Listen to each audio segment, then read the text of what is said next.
Eh bien, bonjour à tous. Je m'appelle Didier Péché. C'est moi qui aurai le plaisir d'animer ce webinaire sur le Pilate. J'ai vu qu'il y a déjà, oui, j'ai déjà du monde en connexion. Voilà. Je vous demande juste de vous présenter de nom, prénom et de la ville où vous êtes et le métier que vous faites, s'il vous plaît. Donc, n'hésitez pas sur le chat, là, que vous avez à disposition. Présentez-vous et dites-moi d'où vous venez et quel métier vous faites, tout simplement. Voilà.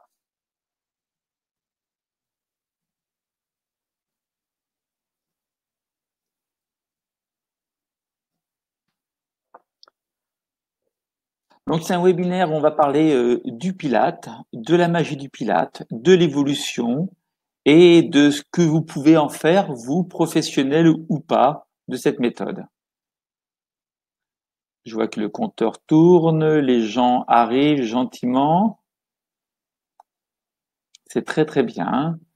Alors on va essayer de rester, on va faire 1 heure ensemble, environ 1 heure, où je vais, moi, dérouler ce que j'avais prévu de vous informer.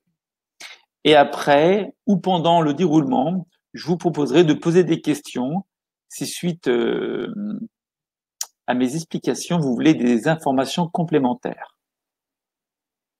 Alors, je ne sais pas si vous m'entendez. Je pense que oui. Donc, une petite information sur le chat pour me dire que tout va bien et que vous m'entendez, que vous me voyez serait une très bonne chose pour moi. Sachant que moi, je ne peux pas vous entendre.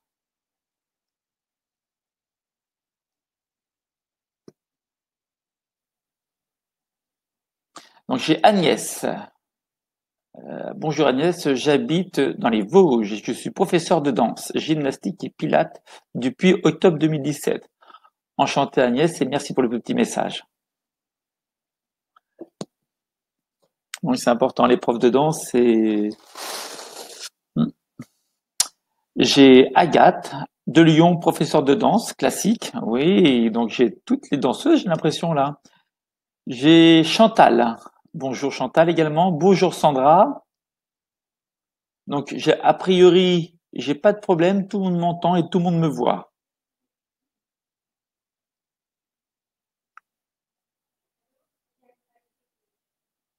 Donc il est vrai que je vais dérouler sur différents sujets sur le Pilate et je vous laisserai bien sûr la parole pour pouvoir réagir.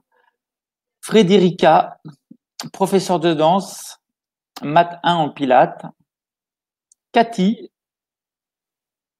alors Cathy, et je vis à Annecy, Cathy, et je suis enseignante. Très bien. Ah, j'ai Mina qui me dit je vois les images en saccadé. Je n'ai aucun son. Alors, est-ce que tu as bien, Mina, fait en sorte que tes écouteurs fonctionnent bien, que ton son de chez toi fonctionne bien? Reprécise-moi tout ça. Et j'ai Sabine, j'entends très bien. Tu m'as pas dit où tu étais, Sabine. Sandra, prof de fitness, maths 1. Donc j'ai quand même des gens qui sont quand même initiés au Pilates, qui connaissent un petit peu la méthode, ce qui me semble une très bonne chose. Sandra Michel, ouais. Donc c'est bien parce que vous allez voir, j'aime bien quand c'est un petit peu interactif et que vous puissiez poser des questions quand vous voulez un complément d'information. Moi aussi, je vis dans les Vosges et j'ai été formée chez Leader Fit. Je suis animatrice de gym santé et donne des cours de pilates, maths 1, maths 2. Et je vais faire le Rose Pilate le 12 et 13 mai. Eh bien, c'est une très très bonne formation, le Rose Pilate.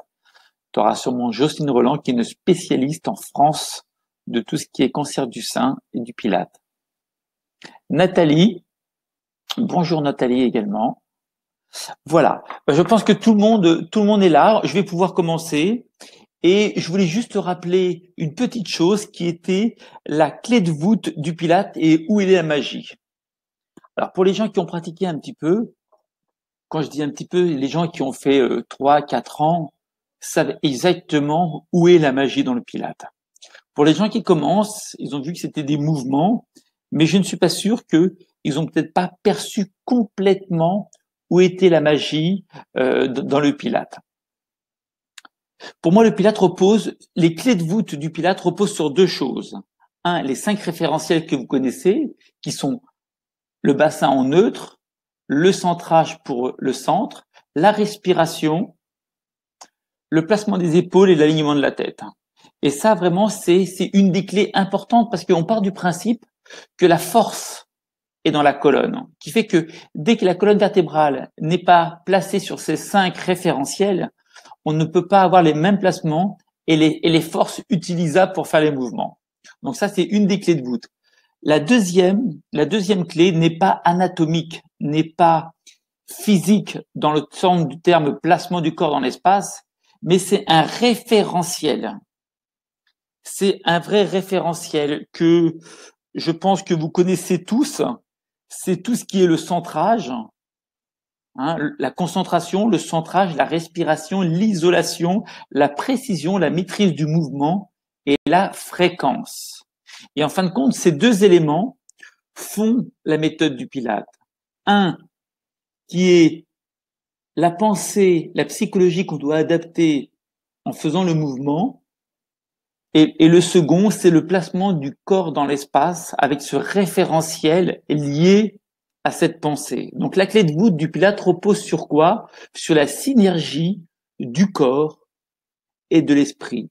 Et il est vrai que quand les gens arrivent en formation, une des premières formations qu'ils font, c'est généralement le Mat 1, et qu'on leur demande mais quelle est la différence entre un cours de renforcement musculaire et un cours du Pilate, bien souvent ils nous disent que c'est la respiration, que c'est les différents mouvements. Mais en réalité, la clé de voûte qui fait la différence entre le Pilate et les autres disciplines, c'est cette capacité de se connecter à son corps, ce ressenti, et de garder à l'esprit tant que peu les 8 principes fondamentaux et d'arriver à reproduire ces mouvements tout en conservant ce centrage, cette concentration, cette précision, cette respiration sans lâcher un élément par rapport aux autres. Et quand on oblige ou on s'oblige à faire un focus sur ce qu'on doit penser plus le ressenti au niveau du corps, à partir de là, on touche du doigt le Pilate. Donc, la clé de voûte, ce sont ces deux éléments.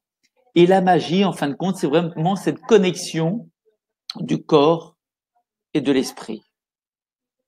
Je vois que ça arrive encore. Et il est vrai, comme je disais, que la force est dans la colonne. Donc, c'est cette colonne qu'on va positionner et qu'on va étirer, parce que le principe, il est là. Ce principe, c'est de pouvoir allonger au maximum cette colonne vertébrale pour lui donner cette force et cette résistance.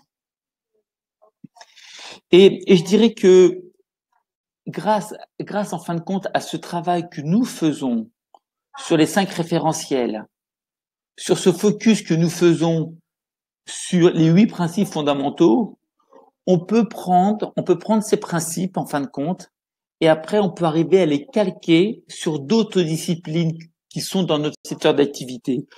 Moi, j'ai listé 2-3 disciplines comme le TRX. Le TRX, on peut complètement reprendre les bases de ce fonctionnement et inculquer ces bases de Pilate dans ce fonctionnement de cette méthode TRX. Ou simplement avec le kettlebell. Pour les gens qui ont pratiqué le kettlebell, ils vont vite s'apercevoir que le placement du dos, le placement du bassin, le placement thoracique, cervical est primordial pour faire des bons mouvements. Et il y a une chose qui est également à mes yeux essentielle, c'est le passage d'informations. Quand nous enseignons quelque chose, il est important au Pilate de pouvoir le baser sur 3 choses.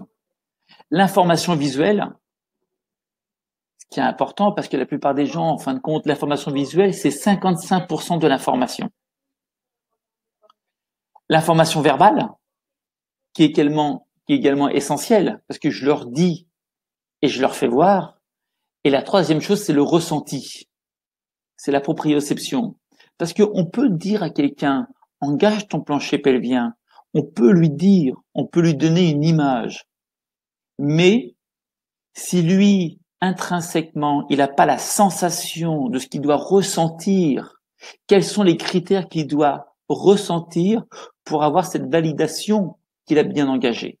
Tant qu'on n'a pas ces trois informations dans tous les placements, dans tous les mouvements, on est à côté de l'information. Donc, je répète ces informations qui sont essentielles, soit dans les référentiels, soit dans l'exécution d'un mouvement, c'est information verbale, information visuelle et la proprioception. On doit leur dire précisément qu'est-ce qu'ils doivent ressentir à l'intérieur de leur corps, qu'est-ce qu'ils doivent contracter, qu'est-ce qu'ils doivent relâcher, qu'est-ce qu'ils doivent stabiliser. Ils doivent le ressentir. Voilà. Ça, c'était, on va dire, le premier volet, c'était la clé de voûte du Pilate et la magie. La magie, c'est l'adaptation. Et je vous rappelle que on peut l'adapter partout dans différentes disciplines, y compris, bien sûr, la course à pied. Donc là, j'ai une question qui arrive. Alors, je voudrais qu'on reprenne tout doucement les questions. Est-ce que par rapport à ce que je viens de dire, est-ce que vous avez des interrogations? Profitez-en. Je rappelle que moi, je vis aujourd'hui à Miami. Hein. Vous êtes en France. Il y a un petit peu de décalage horaire, mais j'ai l'impression qu'on le gère plutôt bien. Profitez-en de m'avoir en direct et posez-moi toutes les questions que vous voulez par rapport à ce premier chapitre, cette première conversation. Est-ce que avez-vous des questions par rapport à ça? Bien sûr, les trois règles en fin de compte d'enseignement que vous devez respecter, c'est visuel, du moins l'information verbale, je le dis. C'est le visuel, je le dis et je le fais voir. Et en 3, c'est la proprioception. Je leur dis, je leur fais voir et je leur demande de ressentir l'engagement.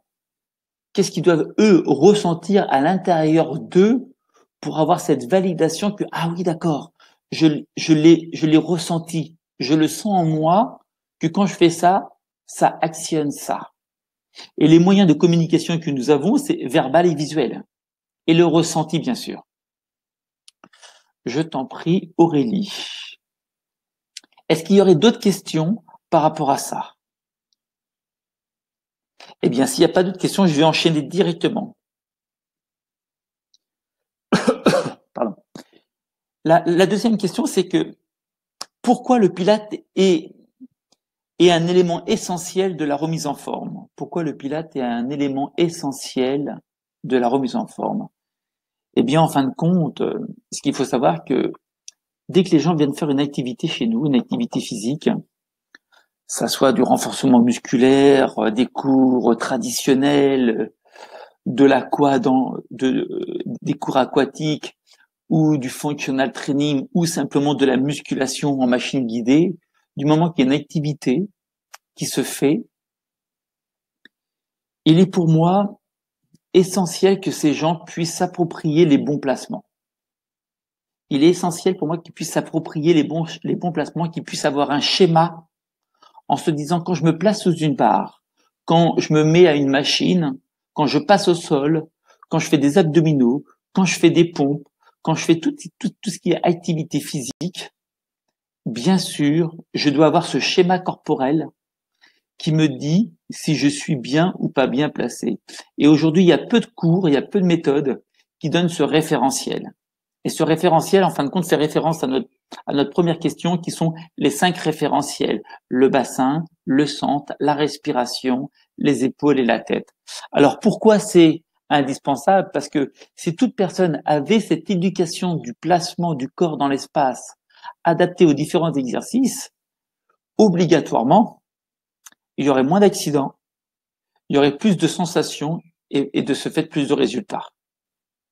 Et je dirais même, si tous les éducateurs sportifs avaient la chance ou la volonté et la motivation de vouloir se former en pilates, ils pourraient apporter aux clients beaucoup d'informations en termes de placement et de référentiel que des fois il leur manque, tout simplement. Voilà. Et là, j'ai une petite question qui vient de Chantal qui dit, est-ce qu'on peut adapter justement, mais avec une respiration différente? Alors, vous avez vu que en Pilates, sur certains mouvements, par rapport à ce que nous avons l'habitude de faire, la respiration est inversée. Du type, quand on monte les bras au niveau des épaules, voire au-dessus des épaules, la respiration est inversée. Normalement, logiquement, si on monte les bras, on devrait inspirer et redescendre, expirer. Et vous avez pu sûrement découvrir que en Pilates, on a inversé la respiration. Pourquoi? Et c'est un état de fait simple, c'est que on part du principe que quand on va expirer, on va obligatoirement remonter le diaphragme et descendre la cage thoracique dans l'expiration. C'est physiologique. Eh bien, on va utiliser en fin de compte ce réflexe physiologique pour conserver le placement du corps dans l'espace, qui fait que si je passe ici et si j'inspire, je vais avoir tendance à ouvrir de trop les cages, à décentrer la cage thoracique de la colonne vertébrale et de ce fait, de creuser un peu le dos. Si maintenant j'inverse la respiration, c'est beaucoup plus facile parce que j'utilise en fin de compte ce réflexe physiologique pour pouvoir stabiliser ma cage thoracique. Donc en fin de compte, c'est physiologique et anatomique. Donc je me sers par ce biais-là de la respiration pour augmenter mon maintien. Voilà.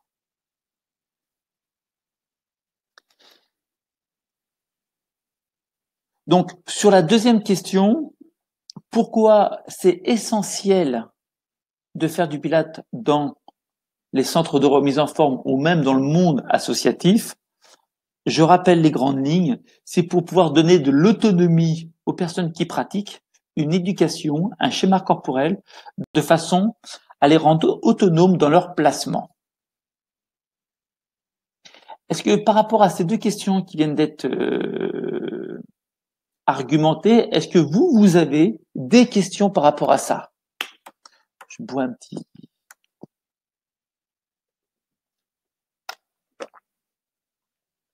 Alors c'est vrai que généralement, dans les webinaires, je laisse beaucoup plus de place aux interactions. Donc n'hésitez pas à me couper, à faire un petit chat, à poser une question. On est à peu près 60 minutes ensemble, donc ne soyez pas timides. Hein, je suis là que pour vous, pour répondre aux questions, pour vous aiguiller, et n'hésitez pas de rebondir s'il y a besoin.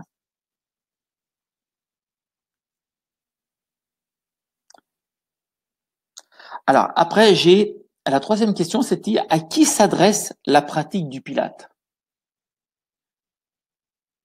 À qui s'adresse la pratique du Pilate? Eh bien, moi, j'ai envie de vous renvoyer la question. J'aimerais avoir votre sentiment, votre réflexion. Je vous pose la question. Pour vous, dans votre jugement, à qui s'adresse la pratique du Pilate? Dites-moi.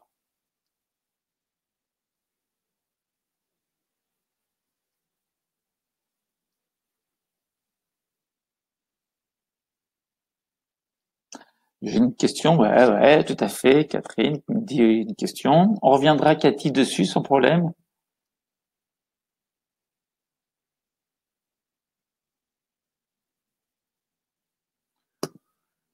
Ah ben, moi qui voulais des questions, j'en ai, hein.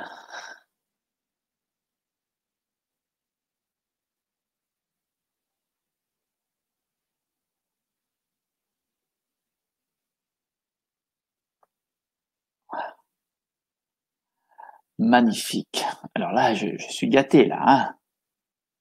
Donc, j'ai une question, en fin de compte, sur la reconnaissance du diplôme. Je connais le Fitball. Les référentiels sont parfois difficiles à intégrer pour les élèves, surtout le bassin en neutre. Alors, le Fitball, je sais pas qui fait ça, mais je pense pas que ça soit moi. Tout le monde. Voilà. Dans la question, en fin de compte, qui peut pratiquer le Pilate? La réponse est tout le monde.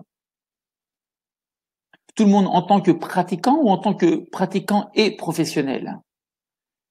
Le bassin en neutre, il est obligatoire pour certaines personnes. Il me paraît difficile dans certains placements. Ouais, on pourrait en parler aussi. Pardon, c'est une autre question. Ok, on fait déjà un peu la police. Sympa pour moi, merci. Normalement, tous font réellement un engagement. Ouais. Alors, on me dit Agnès, pour tout le monde, mais surtout les personnes ayant des problèmes de dos ou de genoux. Et j'ai Edwige qui dit surtout ceux qui s'intéressent, qui ne ressentent pas leur corps. En fin de compte, vous avez tous et toutes raison. La pratique du Pilate devrait être un élément obligatoire de notre quotidien. Pourquoi? Parce que ça fait référence à plein de choses. Alors bien sûr, ça va faire référence au corps parce que ça nous permet, comme disaient certaines, de pouvoir ressentir notre corps. Notre esprit, en fin de compte, est dans une enveloppe charnelle qui est notre corps que bien souvent nous maîtrisons pas bien. Et ça permet de prendre possession et de maîtriser l'outil que nous avons pour se déplacer. C'est vraiment un outil de locomotion, notre corps. Et si on a un outil de locomotion qu'on maîtrise pas bien, imaginez d'avoir une voiture de rouler à 110 en deuxième. Avec le frein à main, vous allez voir que ça va vite fatiguer.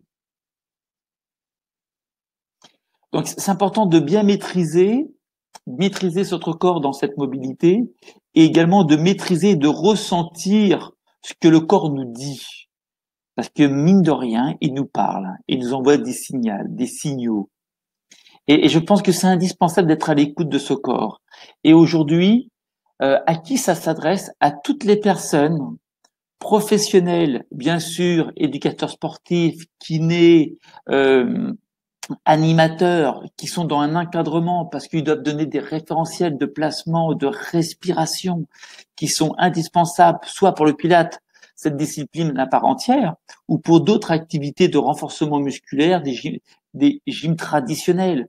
Dès qu'on a fait une formation Pilate, on ne peut plus faire des crunchs comme on faisait avant, ou des ciseaux au ras du sol, ou de faire des élévations de jambes tendues.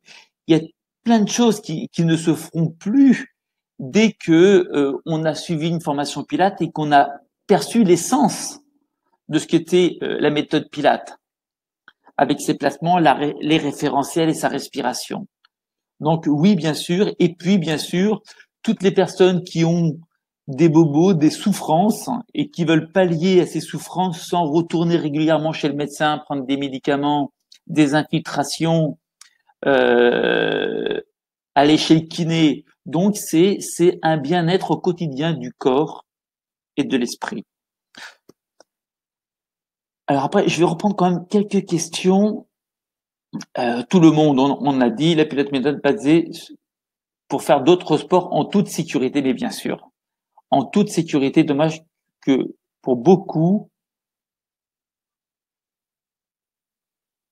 alors c'est une méthode douce seule, oui, mais la magie, en fin de compte, c'est que cette méthode douce seule peut s'adapter à toutes les activités. Et c'est ça ce qui est prodigieux. Moi, j'ai une amie à moi qui fait de l'équitation, depuis qu'elle fait du pilate, elle est plus forte sur ses jambes, elle est plus forte dans son dos, elle prend moins d'impact, c'est moins violent, et surtout, elle a un maintien extraordinaire. Donc, au niveau de la posture, ça a changé quelque chose chez elle.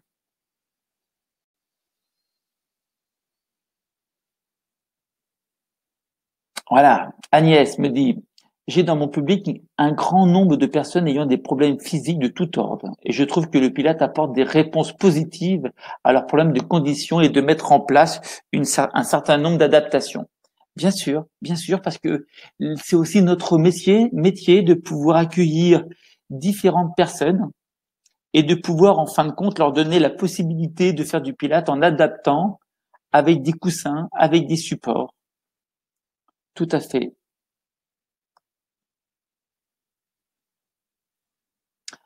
Basé sur la prise en charge de la conscience, bien sûr. Donc on parle bien du corps et de l'esprit.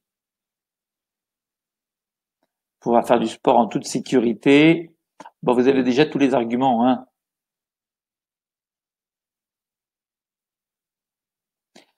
Normalement,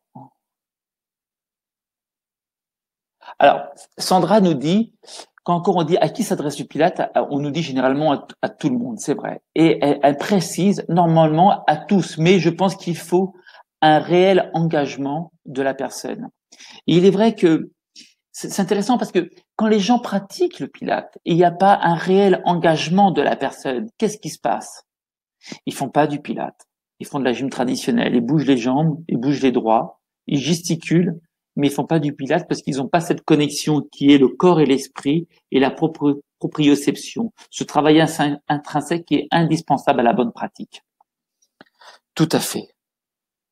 Après, j'avais une autre question qui me semble intéressante, c'est peut-on en faire un métier? Et là, je vous renvoie à la question, est-ce qu'il y a des gens, là, qui sont avec moi en ligne, là, qui en font un vrai métier, qui vivent que de ça? Est-ce que Sandra, Effie, Mina, Frédérica et les autres, est-ce que vous en vivez, vous, aujourd'hui? Est-ce que le Pilate est aujourd'hui une ressource de revenus complète ou pas?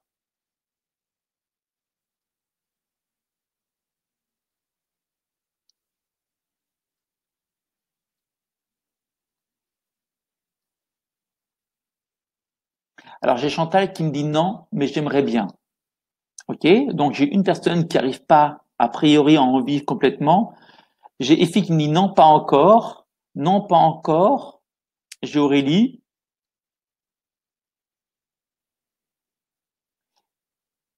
Edwige qui me dit pas encore, mais je le souhaite. Très bien. Très, très bien. Est-ce que j'ai des personnes qui en vivent à moitié, un quart? Ah, Mina me dit en grande partie, et j'ai hâte que ça soit davantage. Donc là, on a Mina qui a su trouver la clé, en fin de compte, pour en vivre pleinement. Félicitations. Parce que je sais que c'est quand même extraordinaire de pouvoir faire un métier qu'on aime, avec une discipline qu'on apprécie, et de pouvoir le faire partager au quotidien. Je sais ce que c'est. Est-ce qu'il y a d'autres personnes qui pourraient témoigner? Alors, aujourd'hui, ça arrive. Agnès, pas encore, mais j'aimerais bien en faire de plus en plus, de façon à arrêter la danse pour me consacrer au Pilates jusqu'à la retraite. C'est une très bonne démarche. Je donne 6 cours par semaine. Cela ne suffit pas. Et difficile de louer un local pour cela. J'ai Chantal qui me dit en petite partie, pas actuellement. J'ai intégré un planning depuis peu, mais j'aimerais bien orienter plus vers ça. Non, c'est 4 à 5 heures de cours par semaine.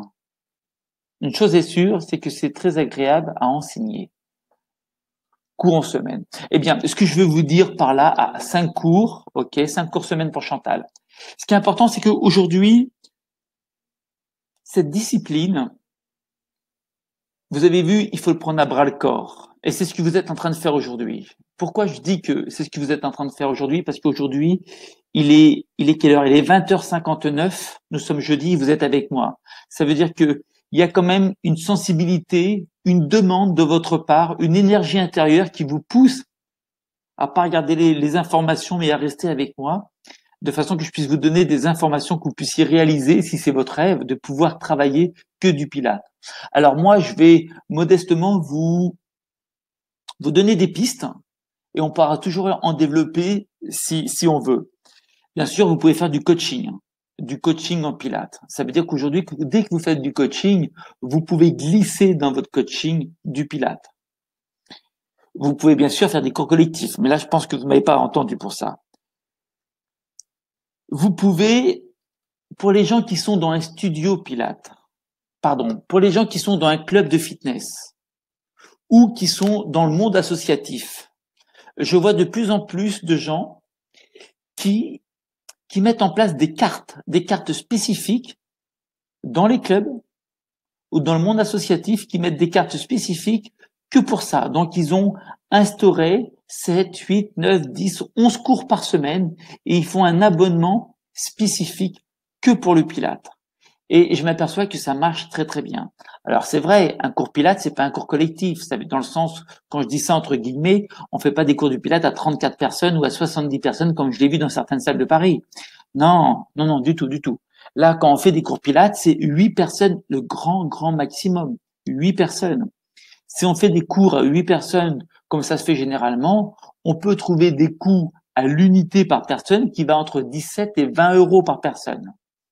Donc, une des solutions, c'est de se dire oui, on peut instaurer des cartes dans des établissements qui donnent déjà des cours de façon à isoler cette discipline, parce que c'est pas du fitness. Ce que nous faisons, c'est du Pilates, et leur donner une valeur marchande, une vraie valeur spécifique sur différents critères qui est le nombre de personnes.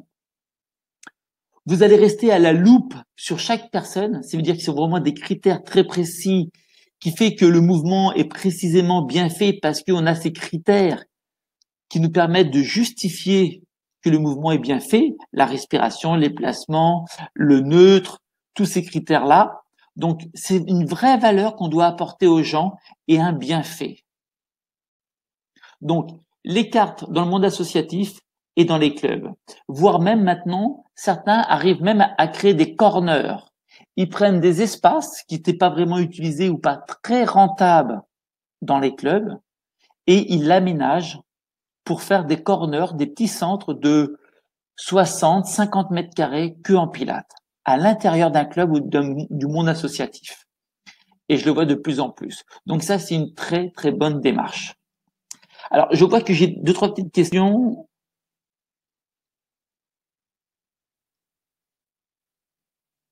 Ok, Chantal. Ok.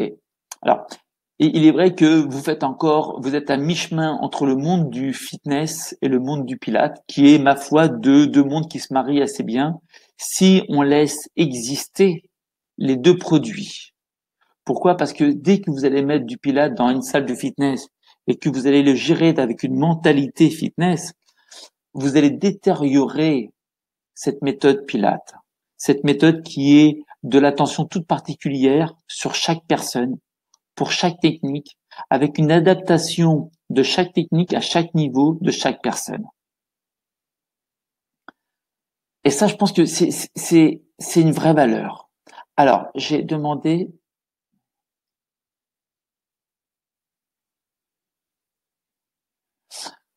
J'ai des personnes chagrin en pilates.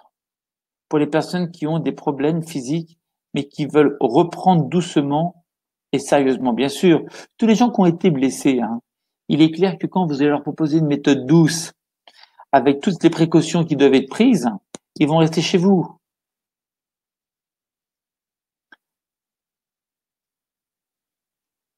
Alors, j'ai Agnès qui me dit, sauf que les milieux associatifs ont besoin de rentabilité. Le coût horaire est efficace.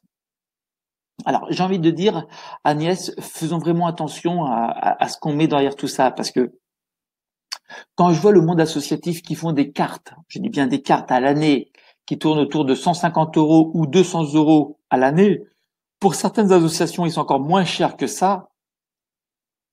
Je suis pas sûr que ça soit plus lucratif que faire des cours à, allez, 5 cours par semaine, 6 cours par semaine, grand maximum dans un monde associatif, où les gens vont être simplement à 8 personnes. Moi, je connais des gens aujourd'hui qui font des cours à 8, 10 personnes maximum dans le monde associatif, qui ont des cartes sur l'année qui sont pratiquement à 500 euros. Je dis bien à 500 euros l'année pour des cours pilates. Et ils ont à peu près une 20 ou 30 personnes. Eh bien, 30 personnes à 500 euros, je peux vous dire que ça leur apporte beaucoup plus d'argent à l'association que d'avoir des gens qui payent 90 euros pour en avoir une cinquantaine. Donc aujourd'hui, dès que on va rentrer dans de la qualité de prestation et surtout qu'on va rendre le cours exclusif, exceptionnel, parce qu'il y en a 2, 3, 4, 5 par semaine, dans les cartes que je vois, moi, dans le monde associatif, c'est que les gens prennent une carte en disant « je prends une carte pour le mardi à 18h, mais je peux pas venir le vendredi ». C'est une carte sur 1 ou 2 créneaux horaires fixes. Donc, ça permet de fixer dans le marbre les gens parce qu'ils ont payé à l'année et de fixer dans le marbre les gens et les plannings qui fait qu'après, les gens viennent se greffer sur les cours qui restent où il y a de la place. Et je peux vous dire que ça fait une vraie dynamique. Parce que on est dans la rareté. C'est pas open bar, je viens pas quand je veux. Si on veut de résultats sur cette méthode, il faut de la fréquence. C'est le 8e référentiel de la fréquence.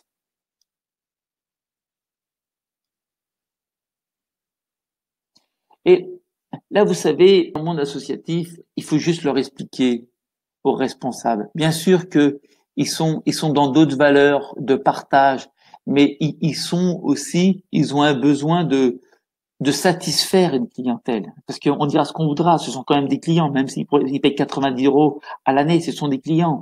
Donc il y a peut-être des gens qui sont capables de mettre plus pour avoir un autre service. Mais ça, il faut être capable de l'entendre, tout simplement. Et aujourd'hui, moi, je vous invite à développer votre monde qui est le vôtre, de louer des petites salles de quartier, des petites salles, des lieux pour pouvoir mettre régulièrement vos cours à vous avec le biais d'une association. Et pourquoi pas demain, ouvrir un studio Pilates. Et si par hasard demain vous vouliez faire un studio Pilates, comme de plus en plus maintenant, on peut vous accompagner avec une licence de marque qui s'appelle LF Pilates International, que j'ai ouvert la première ici à Miami. Et juste en aparté, ça fait 4 mois que nous sommes ouverts. On a déjà pratiquement atteint notre point mort. Ça veut dire que même ici aux États-Unis, où je peux vous dire qu'ils ont un certain choix dans les pratiques, parce que les studios Pilates, ils ne nous ont pas attendus pour pratiquer. Et malgré tout, ça fonctionne très très bien parce que Leaderfit Pilates a une méthode bien à elle, avec des critères qui sont bien précis, qui fait que ça fonctionne. Donc oui, je vous invite, moi, à créer votre association, à créer votre studio, et peut-être de prendre une petite prise de risque, parce que vous l'avez sûrement déjà appris sans moi, le travail ne paie pas. Je vais peut-être vous surprendre à dire ça, mais le travail ne paie pas. C'est pas le travail qui paie, c'est la prise de risque.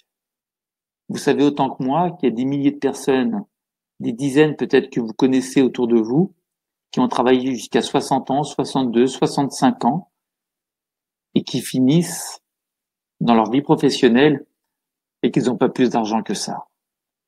Parce que le travail ne paie pas. S'il suffisait simplement de travailler pour être riche, ça se saurait. Et puis la bonne chose, c'est qu'on serait tous riches.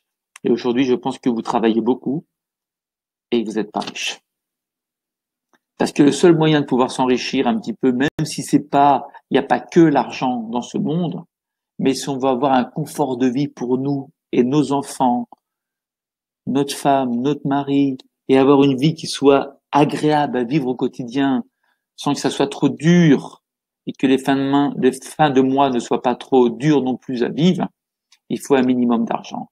Et aujourd'hui, ce qui paye, c'est la prise de risque. C'est parce qu'on a pris un risque, qu'on a transformé, que notre vie quotidienne change. Si on veut changer, il faut donner la possibilité de pouvoir évoluer. Donc à la question, est-ce qu'on peut vivre du Pilates? Oui, nous avons différentes solutions pour en vivre. Mais c'est vrai que ça demande une certaine démarche pour pouvoir concrétiser tout ça.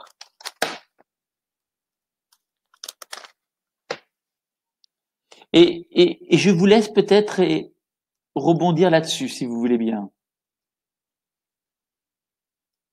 Alors, j'ai Agnès qui me dit, sauf que le milieu associatif ont des besoins de rentabilité. On en a parlé, c'est vrai. Mais si on peut pas actionner le monde associatif, peut-être que vous devez créer vous-même votre propre association. Je vous laisse rebondir un petit peu, je vous laisse exprimer ce que vous ressentez par rapport à ce déroulement. Là, ça fait pratiquement 40 minutes que nous sommes ensemble. Dans la question, en fin de compte, est-ce qu'on peut en vivre? Est-ce que vous avez cette certitude qu'aujourd'hui, à court, à moyen ou à long terme, vous pouvez en vivre de cette discipline? Chantal, hélas, en association, trop de monde. Ça marche, j'entends bien. Se mettre à son compte, c'est ça? Oui, c'est une possibilité. Mais des fois, Mais on peut trouver des solutions intermédiaires. Si vous avez des clubs de fitness qui ont des lieux qui sont pas vraiment exploités, un squash aujourd'hui qui sert pas à grand chose, il n'y a pas trop de monde, vous pouvez proposer au squash, en fin de compte, une petite location au club de louer cette partie-là et pourquoi pas de l'aménager et de faire des cours. Je suis sûr que dans les clubs de fitness aujourd'hui, il y a plein d'éléments, il y a plein d'espaces qui sont pas utilisés où on pourrait retrouver de la rentabilité. J'en suis persuadé. Là, j'ai Agnès qui me dit, je pense que je vais me mettre en auto-entreprise, de façon à proposer des cours aux particuliers. Mais bien sûr, un peu de Facebook, un peu de tract, un peu de conviction, et je suis sûr que tu auras de la résonance.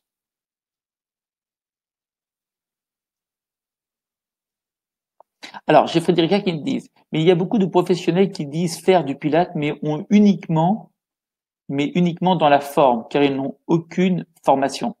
Alors, je vais vous rassurer, les gens qui font du Pilate, qui ont fait de Pilate, on en a bien sûr dans notre secteur de remise en forme, mais on en a également beaucoup dans le secteur de la santé.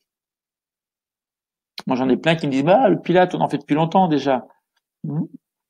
Ils utilisent que le nom, mais pas la méthode. Et je crois qu'ils n'ont pas perçu encore l'essentiel. C'est pas très très grave. À nous, en fin de compte, de rester, de protéger cette méthode et de la faire le mieux possible. Et j'ai Aurélie qui me dit oui, j'y pense de louer. C'est une bonne idée. Je pense qu'il faut pas trop hésiter. Il faut faire. Il faut se lancer. Hein, rappelez-vous ce que je dis tout le temps. Rien ne change quand rien ne change. Le seul moyen de faire changer les choses, c'est de changer. Oui, je suis un auto-entrepreneur pour débuter, c'est bien. Je pense que pour pouvoir en vivre avec d'autres méthodes, ou peut-être comme le yoga.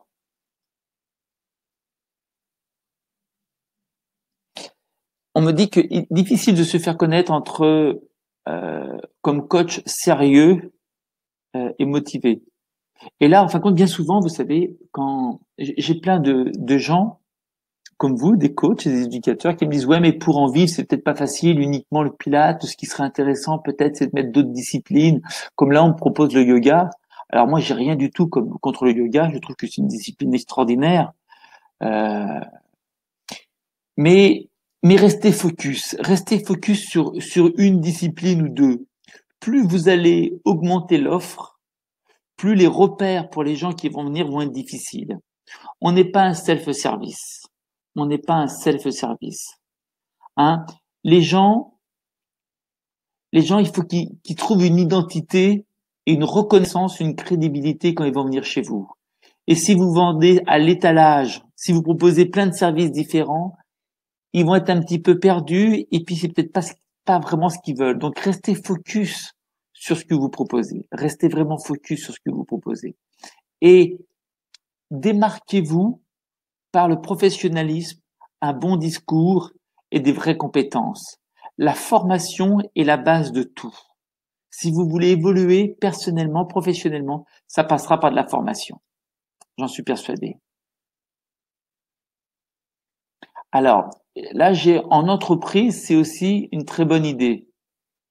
Plus cher, c'est plus dur d'y rentrer. Veux-tu développer quand tu dis ça, Aurélie, que c'est plus dur d'y rentrer? J'aimerais bien que tu puisses développer pour que je puisse bien comprendre le sens de ta phrase. Alors, tu pensais associer, toi, donc le Pilate à la nutrition, faire une offre globale. Il est vrai qu'un coup que les gens sont rentrés et sont là pour le Pilate, Cathy, bien sûr, derrière, tu peux leur proposer d'autres services qui vont être complémentaires et additionnels. J'ai aucun souci. Aucun souci. Mais je voudrais vous parler de quelque chose également qui me semble important. Alors peut-être vous êtes loin de tout ça. Vous êtes peut-être un petit peu loin, mais je voulais quand même ouvrir le débat 2 minutes parce que c'est quand même votre secteur d'activité. Est-ce que vous connaissez Basic Fit, pour pas le citer?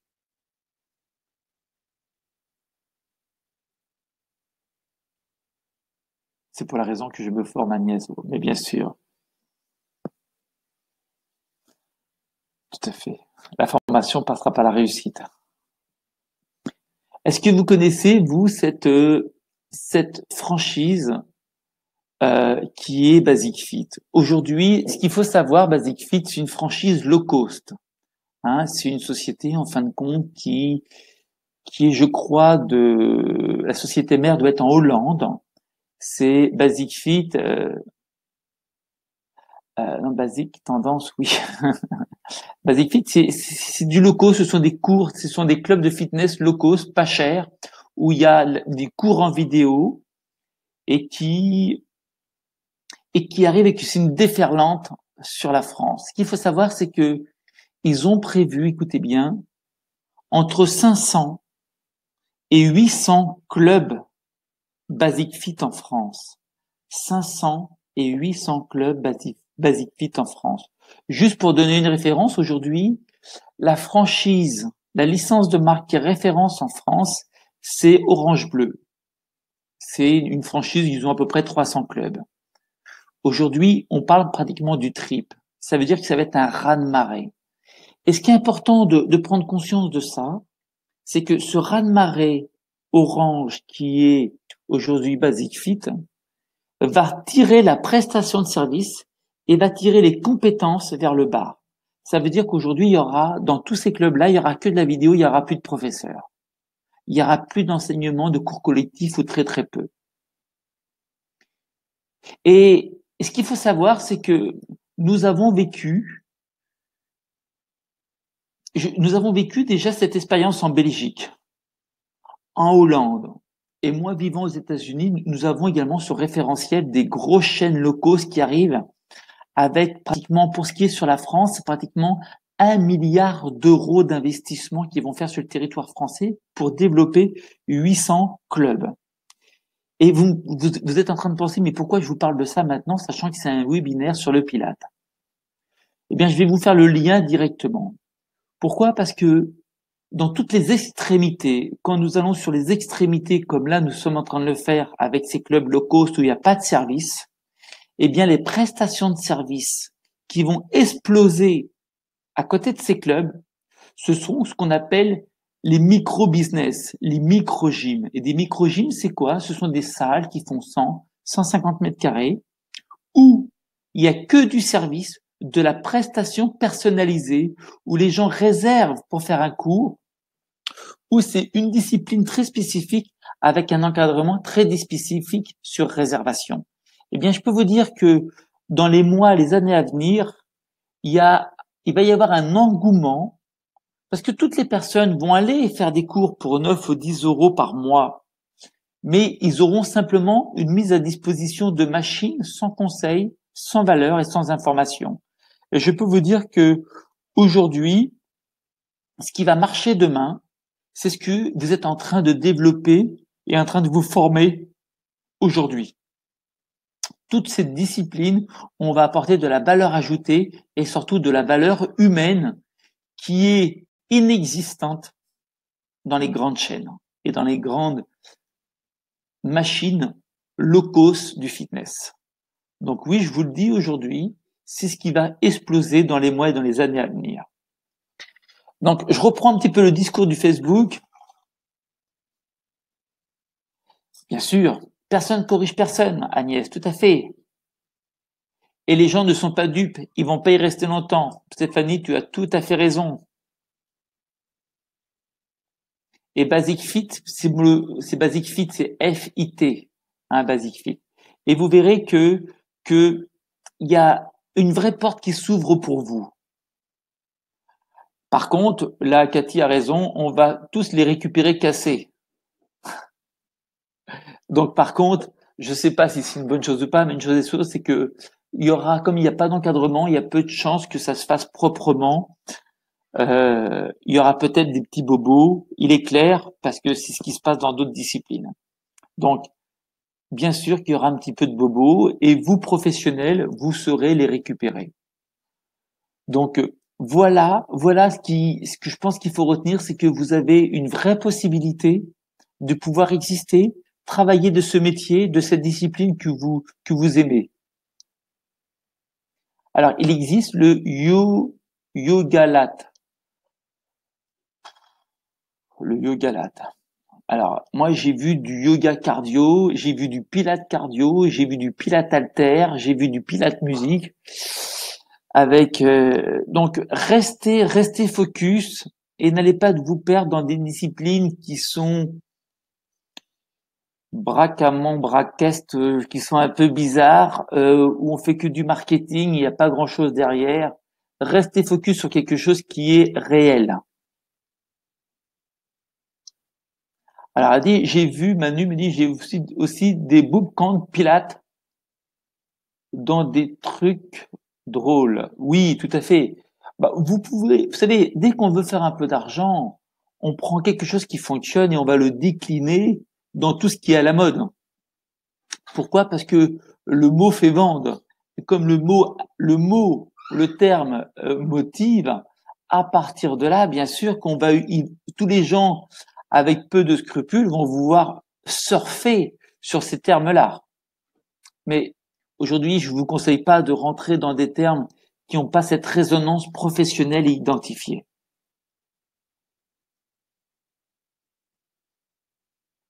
Alors, il est vrai que les mutuelles ont déjà développé les cours, du moins ils prennent en charge une partie pour la santé. Il est vrai. Alors, Cathy me dit les gens veulent du fun. On va bientôt avoir du cross pilate. Alors, je ne sais pas si les gens ils veulent du fun. Vous savez, moi j'ai donné des cours pendant à peu près 15 ans. Et j'ai travaillé beaucoup avec des professionnels de santé, des kinés, des ostéopathes. Hein. Et je voyais mes collègues autour de moi qui faisaient des cours d'abdos fessiers et qui me disaient, ah bah moi dans les abdos fessiers, je leur fais 20, 30, 40 mouvements différents pour travailler les abdos. Et ils adorent ça. Et après réflexion, on s'aperçoit que quand ils faisaient 30 ou 40 mouvements différents, c'était pas pour les gens. Non, c'était pas pour les gens, c'était pour lui. Pourquoi? Parce que lui, quand il faisait des cours d'abdos, il s'ennuyait. Et comme il s'ennuyait, il pensait que s'il variait le nombre de mouvements pour travailler les abdos, ça permettrait de pouvoir varier et que lui ne s'ennuie pas. Mais en réalité, on sait bien que pour travailler les abdominaux, il n'y en a pas 50 mouvements, il y en a 3.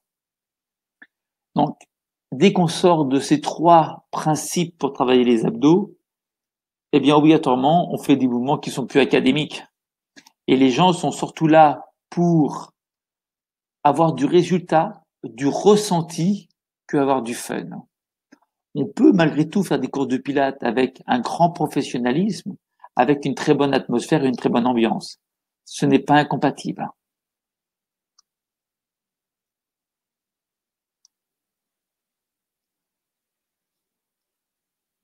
On me dit, j'ai loupé le début, du coup, j'espère que ce n'est pas une redite. Quel pourrait être notre intérêt à se former en pilates? Alors, je vais pas refaire ce que j'ai dit tout à l'heure, mais il est vrai que pour tout professionnel qui doit encadrer des groupes ou des personnes en one-to-one, en individuel, on doit nous-mêmes avoir ce référentiel de placement du corps dans l'espace et dans quel état d'esprit on doit aborder cette discipline avec le corps et l'esprit de façon à donner une connexion intérieure au mouvement que nous donnons.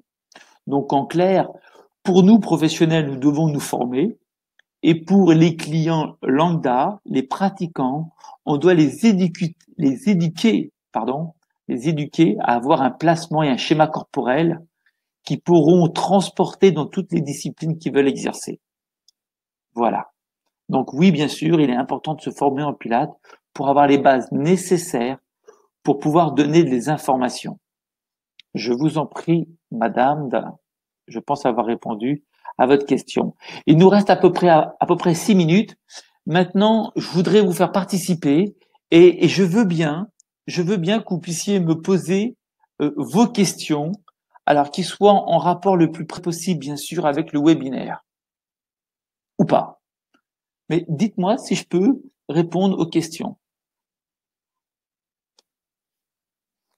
Alors, je vais peut-être pouvoir répondre à une question qui a été faite au tout début, c'est sur la reconnaissance du diplôme. Et on disait que s'il y avait une reconnaissance du diplôme, ça permettrait, en fin de compte, de pas avoir ce brouhaha et cette non-connaissance de qui fait quoi et qui fait bien les choses ou pas. Alors,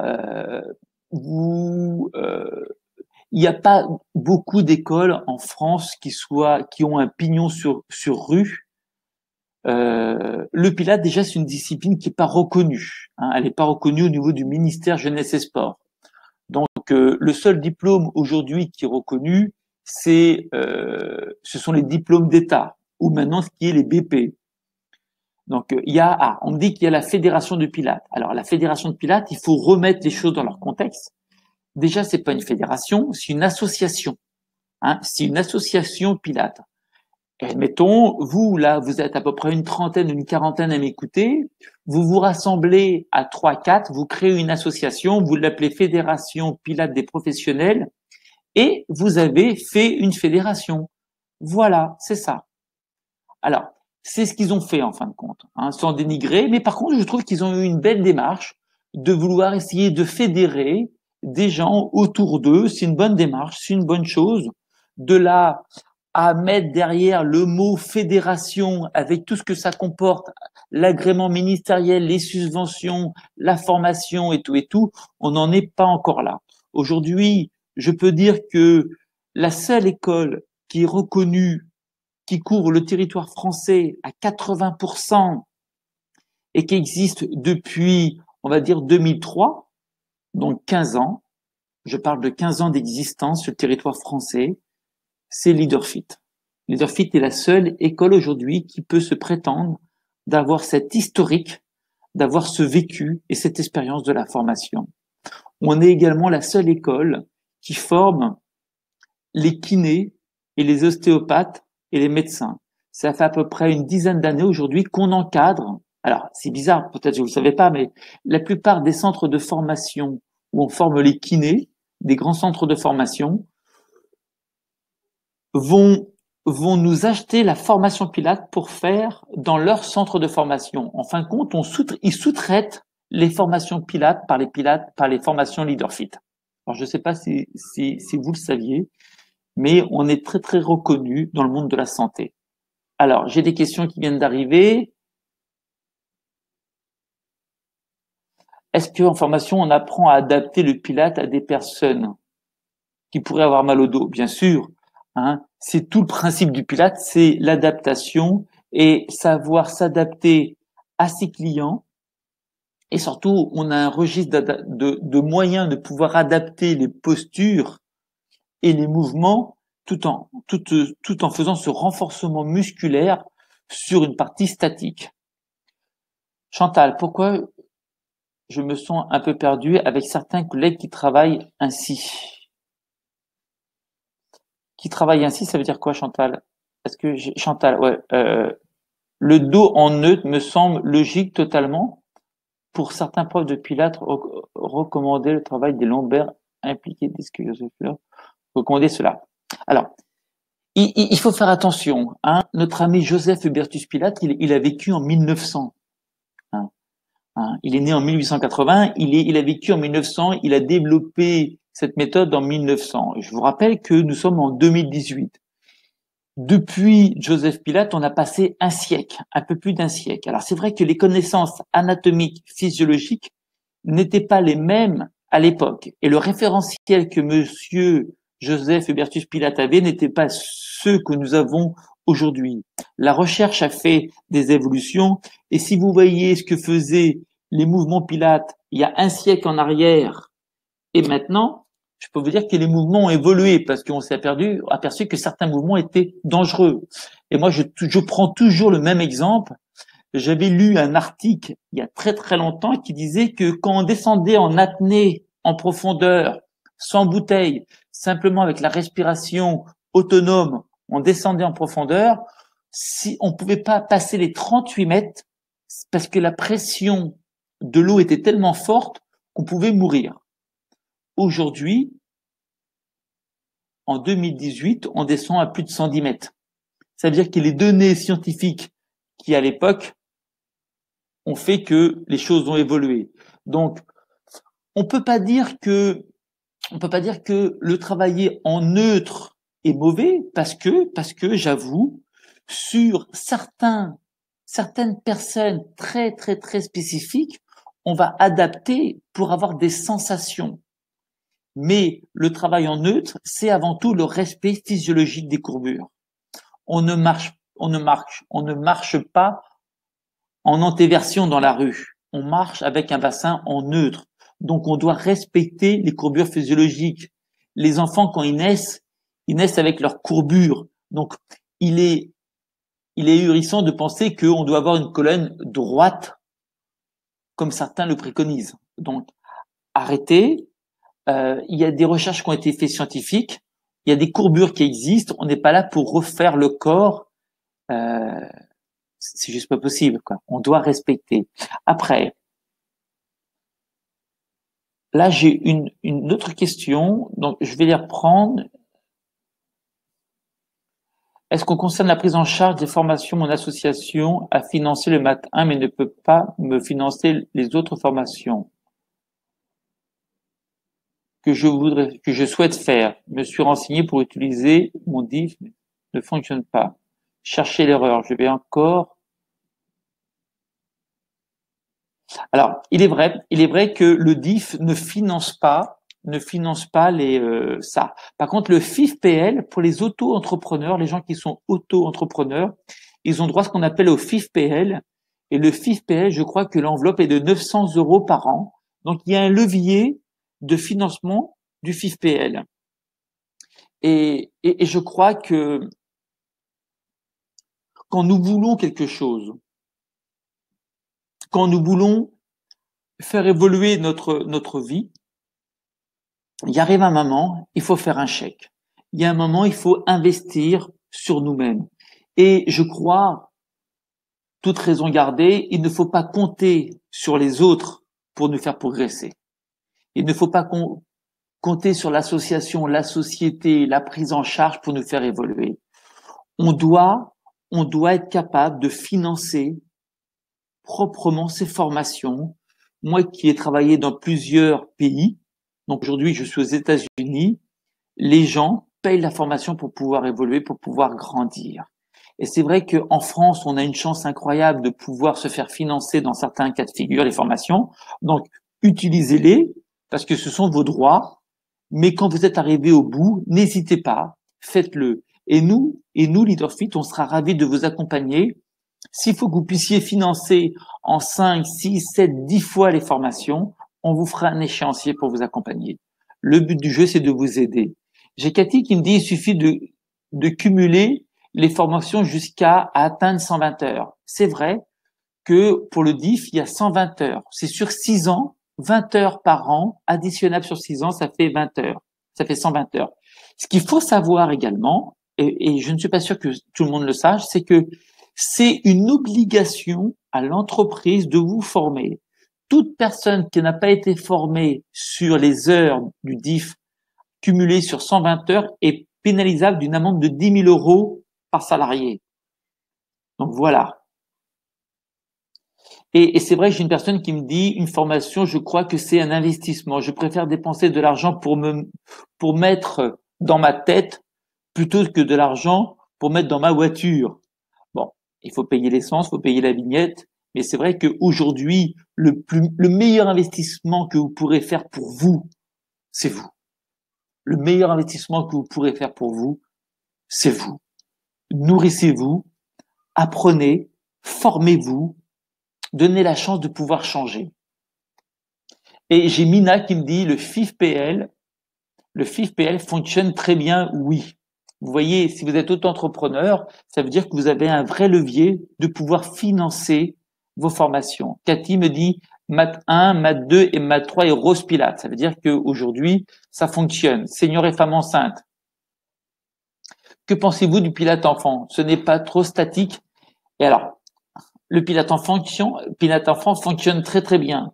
Et les adultes qui viennent se former en Pilates enfant avec Pierre Michel, qui est un garçon exceptionnel, extraordinaire, vous verrez que c'est assez simple à mettre en place et ça fonctionne très, très bien. Voilà. Est-ce qu'il y aurait d'autres questions pour vous? J'ai Effie qui me dit merci pour cette info. Effie, n'hésitez pas. Regarde, je vais te donner un téléphone. C'est le téléphone de LeaderFit et tu pourras poser toutes les questions que tu veux par rapport au FIFPL.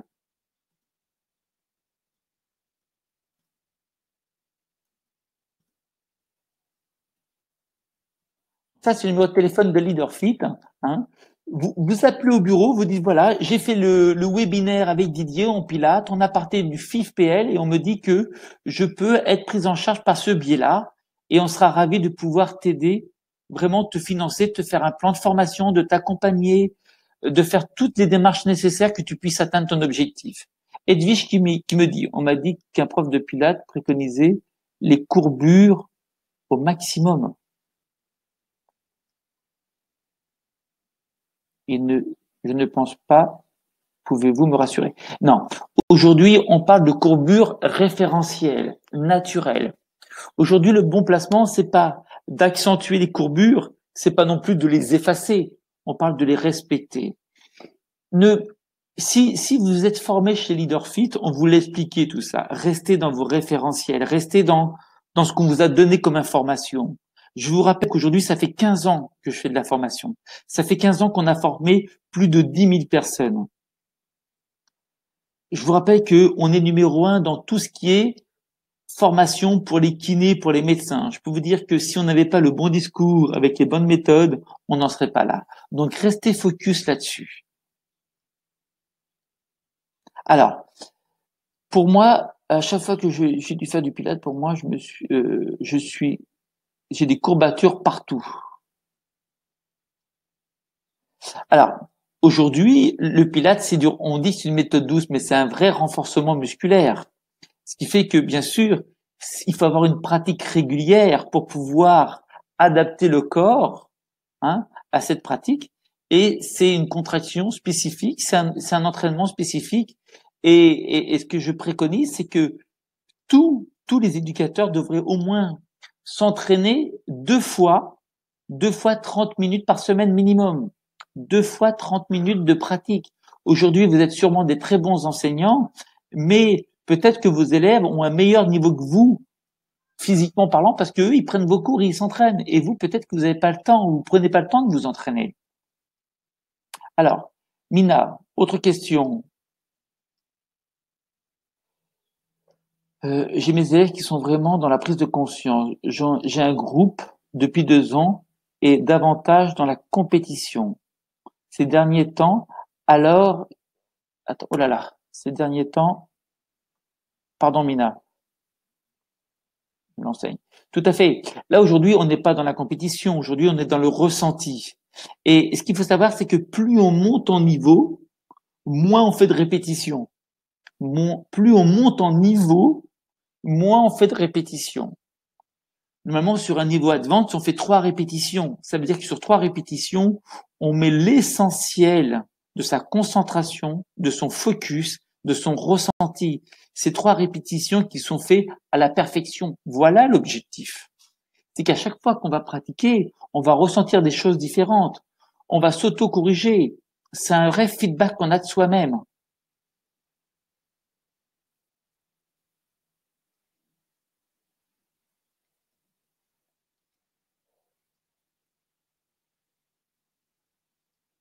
Alors, on m'a dit, je viens d'essayer le numéro de téléphone, mais on me dit que c'est erroné. Est-ce que j'aurais fait une petite bêtise? Oui, j'ai fait une petite bêtise dans le téléphone parce que je parlais en même temps. C'est le 02 47, pardon, 52 et pas 53, 66 01. Donc je vérifie 02 47, si vous voulez le prendre en note, 02 47 52 66 01. Et si par hasard je vous mets quand même le contact, si c'est plus facile, le contact mail, si ça peut vous aider. Pour ceux qui n'ont pas eu encore la chance de passer par nos formations, voilà, je vous l'ai mis.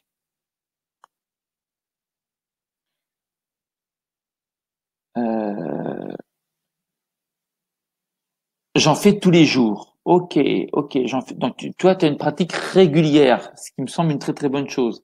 Mais c'est vrai que ça n'empêche pas que le Pilate, normalement, on doit pouvoir atténuer ses courbatures, hein. Alors, après, Mina. Oui, tout à fait, bien sûr, c'est ce que j'enseigne. Et bien sûr, on est toujours, bien sûr, nos élèves doivent être dans la recherche de mieux faire. Tout à fait. Donc, en fin de compte, la performance, elle est dans le ressenti. Et juste pour préciser, là, parce que j'ai vu qu'il y a des gens qui sont pas de France, qui sont en dehors de France. Pour les gens qui sont en dehors de France, il faut bien faire le plus 33, hein, le plus 33. Et pas le 02, hein, pour les gens qui viennent de Belgique ou de Luxembourg ou de Suisse, comme je vois. Est-ce qu'il y a d'autres questions? Parce que là, ça fait 1h10. J'espère que je vous ai apporté des informations, que vous avez découvert des choses, que je vous ai apporté de la motivation et que vous allez protéger cette méthode parce que vous êtes les garants. Vous êtes les garants de cette méthode. Vous qui avez été formés dessus, c'est vous qui devez la protéger dans vos pratiques, dans ce respect, dans cette éthique et de pas vous laisser peut-être dévier avec d'autres pratiques qui ne seraient pas les bonnes. Voilà. Donc, je vous laisse une seconde pour savoir s'il y avait d'autres questions. Et puis, ma foi, euh, s'il y a des sujets, écoutez bien, s'il y a des sujets que vous voudrez qu'on traite, alors, on me dit, le pilate peut-il faire maigrir? Alors, je ne sais pas si le pilate peut faire maigrir, je pense pas. Bon, même que ça soit une activité de renforcement musculaire, bien sûr, ça va affiner, ça va tonifier les muscles. Ça, j'ai aucun doute que ça va tonifier les muscles. Que de faire maigrir, affiner, oui, faire maigrir, tout dépend ce qu'on met derrière faire maigrir. C'est perdre 12 kilos, je pense pas. Pour ça, ça passera par l'alimentation, hein, il n'y a pas de secret. Ça passera par l'alimentation. Sandra me dit vraiment très bien, merci beaucoup Didier. Ben, c'est moi qui vous remercie. On me dit Chantal, merci, c'est très agréable. C'est moi aussi qui vous remercie. Cathy, merci beaucoup, vraiment. La franchise élève en France. Eh bien, pour la franchise élève, vous n'hésitez pas pour la franchise élève. Vous avez les coordonnées de LeaderFit. Pour les gens qui veulent des informations sur sur la licence de marque LF, je vous donne mon mail personnel. Voilà, je vous donne mon mail.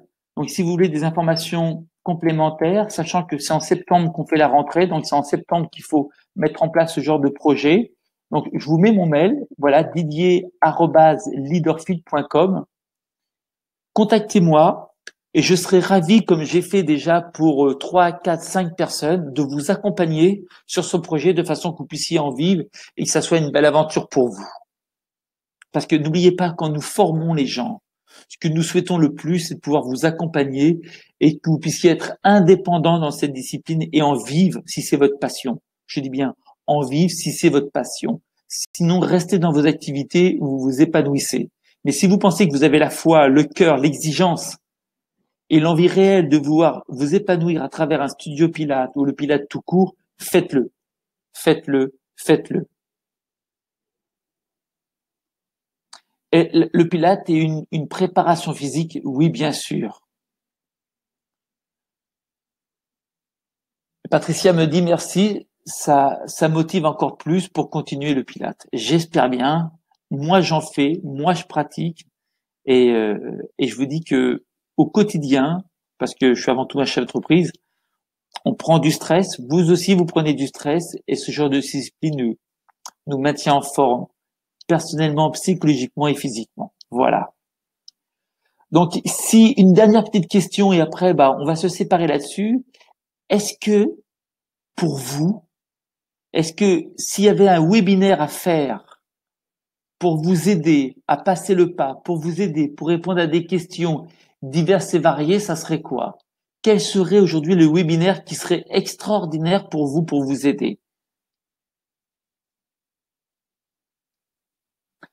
Sabine, bonne soirée. Merci. Il nous quitte. Donc, s'il y avait des webinaires, hein, n'hésitez pas. Vous avez mon mail. Maintenant, je vous l'ai laissé, ce qui est déjà pas mal. Je vous laisse la porte ouverte. Dites-moi s'il y a des webinaires qui vous êtes intéressés, et puis je ferai en sorte de pouvoir y répondre. J'adore le Pilates. Je me suis formé chez LeaderFit et c'est la meilleure des activités sportives et de mode gymnastique. Merci Didier. La gestion d'entreprise. Eh bien, écoutez, moi, je suis prêt à vous faire un webinaire sur le business model. Comment une entreprise fonctionne, comment gagner de l'argent, comment avoir une entreprise pérenne. Parce que c'est quand même la clé de voûte, hein. Il suffit pas de prendre le risque, il faut que ça fonctionne derrière. Et si possible, sur du long terme. La gestion d'une entreprise, avec grand plaisir. Tout à fait. Je peux vous accompagner là-dessus. C'est mon cœur de métier. Moi, j'ai un groupe, j'ai plusieurs sociétés. J'ai vécu des hauts, j'ai vécu des bas, j'en vivrai peut-être encore. Mais une chose est sûre, c'est que je suis là. Et comme vous savez, je l'ai développé aujourd'hui. J'ai créé LeaderFit US et je suis ici à Miami. Et je ne sais pas si vous avez vu comment ça se passe, mais j'ai fait une petite annonce pour recruter un professeur de Pilates LeaderFit et de yoga avec les doubles compétences. Donc aujourd'hui, ça veut dire que les portes sont ouvertes pour les gens. J'ai Sabine qui me dit oui, intéressant. Je pense que tu parles de la gestion d'entreprise. Voilà. Mesdemoiselles, mesdames, je vous salue, je vous dis merci pour cet entretien. C'était un vrai plaisir de pouvoir échanger avec vous. Merci de cette réactivité que vous avez eue, d'avoir posé toutes ces questions, parce que c'est super agréable pour moi d'avoir un feedback, d'avoir des retours et de pouvoir surtout avoir la sensation de vous apporter quelque chose. C'est essentiel pour moi. Je vous souhaite une bonne soirée. Il est 21h45 chez vous. Je sais qu'il est tard. Chez moi, il doit être, un petit 16h, un petit 15h30.